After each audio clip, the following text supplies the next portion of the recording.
Hi, first graders, it's Mrs. Porter. So I got the book. This is called The Runaway Dolls. This is the third book in the doll series. So I'm going to read this and you guys can listen to the chapters while you're at home. It's Runaway Dolls. It's the third Doll People story. So remember, we already read the Doll People and we already read the meanest doll in the world. So the third one is the Runaway Dolls, and it's written by Anne M. Martin, Laura Godwin, and Brian Selznick. Okay, so this story actually starts with some important illustrations. So I'm going to show you those now. There's our title page. Here's a page that shows you what a catalog looked like about 100 years ago. And then our story actually starts with some pictures.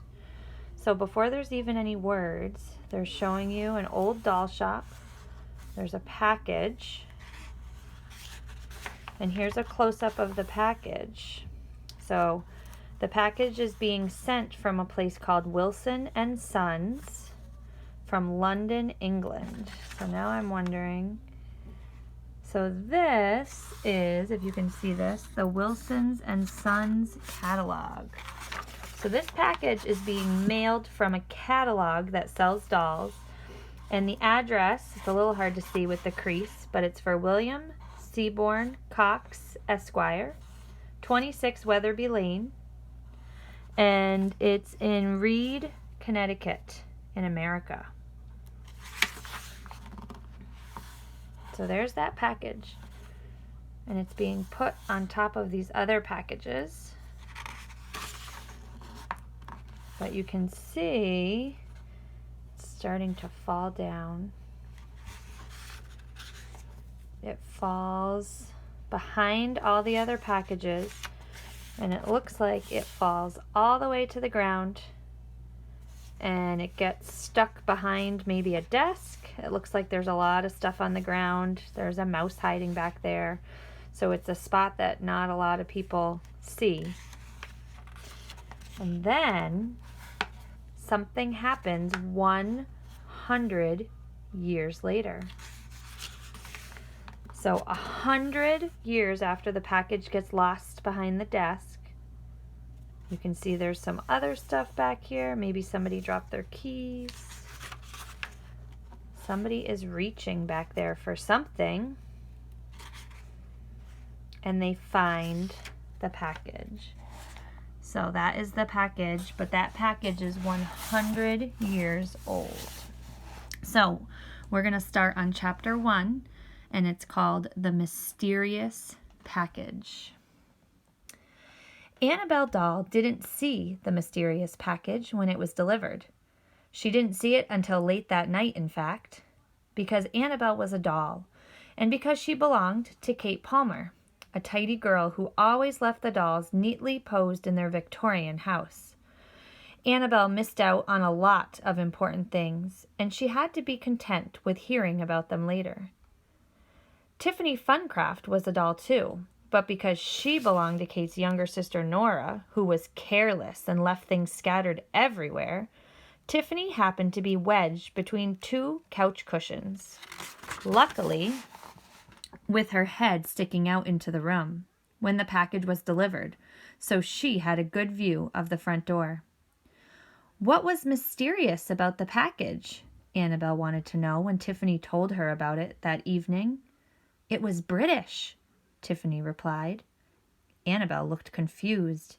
I mean, it came from England. Well, that's not, Annabelle started to say.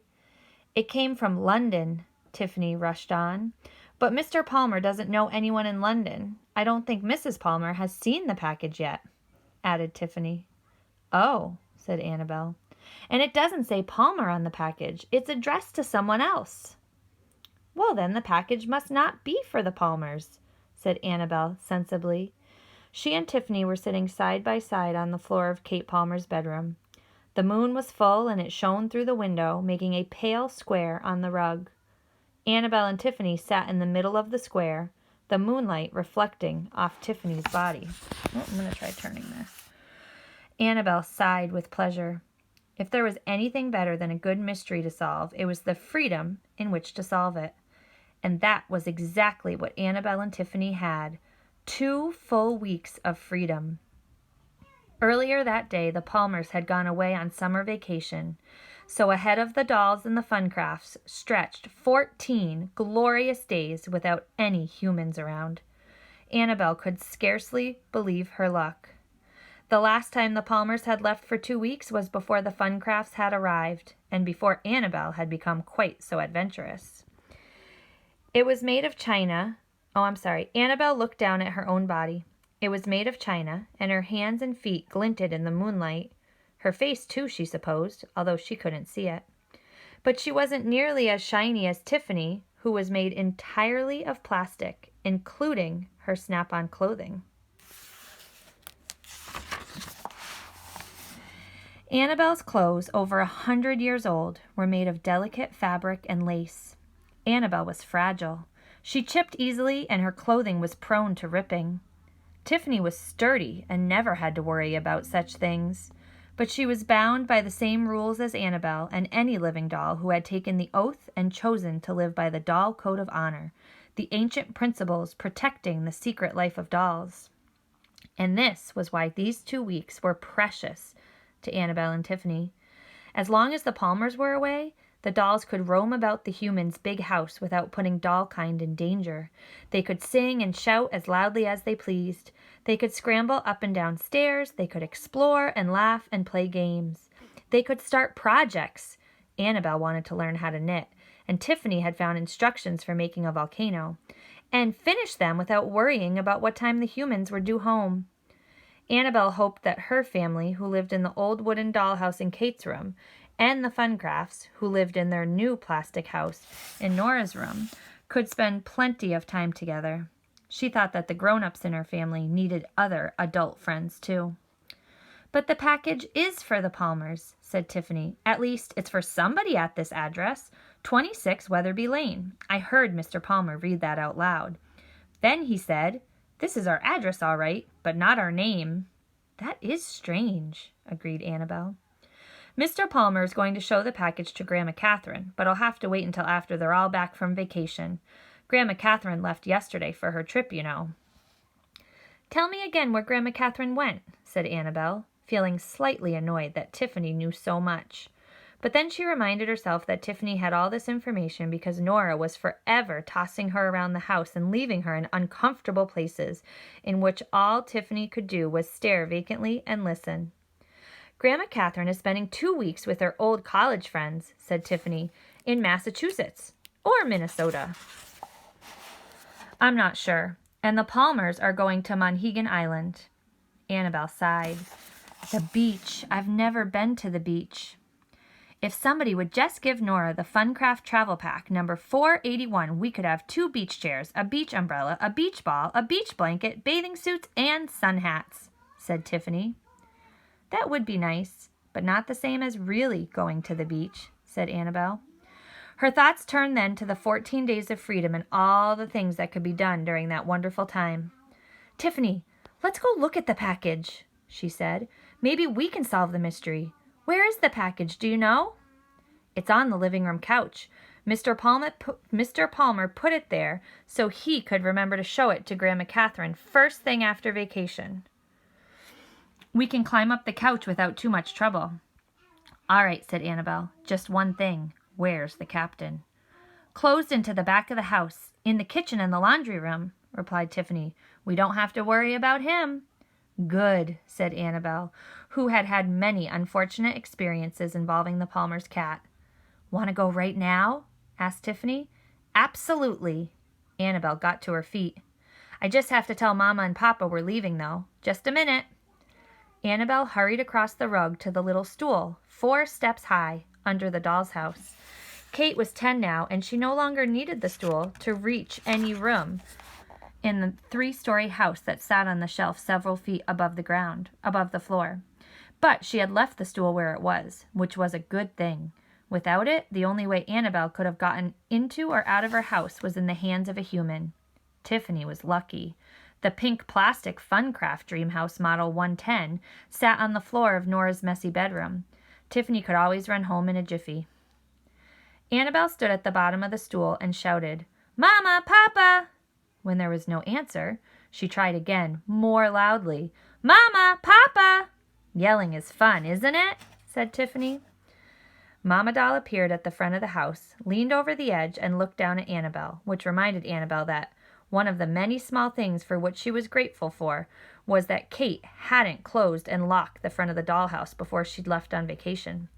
Kate had asked her mother whether she thought it would be a good idea. She had even fingered the tiny key in the heart-shaped padlock and peered into the doll's house in a way that made Annabelle wonder just how much Kate knew about their private lives.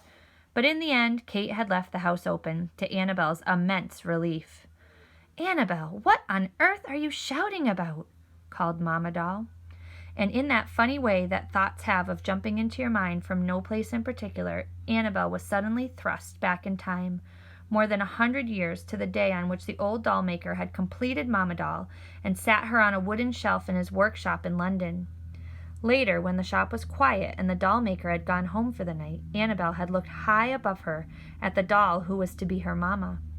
Sitting in a row next to Mama had been Papa, Uncle Doll, and Nanny, who would become the children's nanny. Baby Betsy was sitting on another shelf, since she was part of a different doll set, and Auntie Sarah and Bobby were not finished yet. That night, another doll in the workshop, a living doll, had given Annabelle the oath, and she had dutifully repeated, "I, Annabelle, an avowed member of the race of dolls, do hereby promise to protect our secret life by upholding the doll code of honor in accordance with its everlasting law."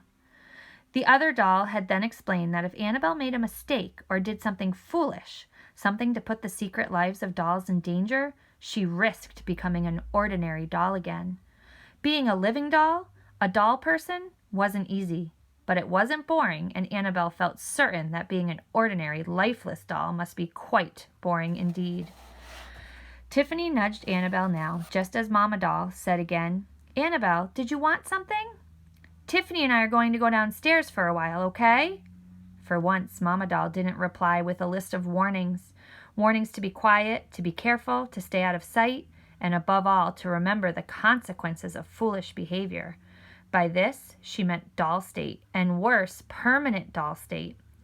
Doll state, which Annabelle had had the misfortune to experience a number of times, rendered one motionless, nearly lifeless, for a period of 24 hours following an act that put the race of dolls in danger. There had been the night, for instance, long after the humans had gone to bed, when Annabelle, trying to escape from the captain, had darted across a room and run into Mrs. Palmer's slippered foot. Mrs. Palmer had seen her and picked her up, troubled, and Annabelle had immediately found herself in doll state. She had been lucky, though. 24 hours after Annabelle had gone into doll state, after a whole day in which she had nothing to do but think about her careless behavior, she had been released and had received only a scolding from Nanny. But there was always the threat of permanent doll state. Annabelle had seen only one doll, a horrifying visiting doll named Mean Mimi, thrust into what she thought was permanent doll state. This was doll state that didn't end. It was 24 hours times eternity. A doll in PDS was thought to have committed an act so dangerous that he or she was a threat to the race of dolls, and therefore not to be trusted to continue as a living doll. Annabelle shuddered at the thought. How easy it would be to make a mistake that would result in PDS.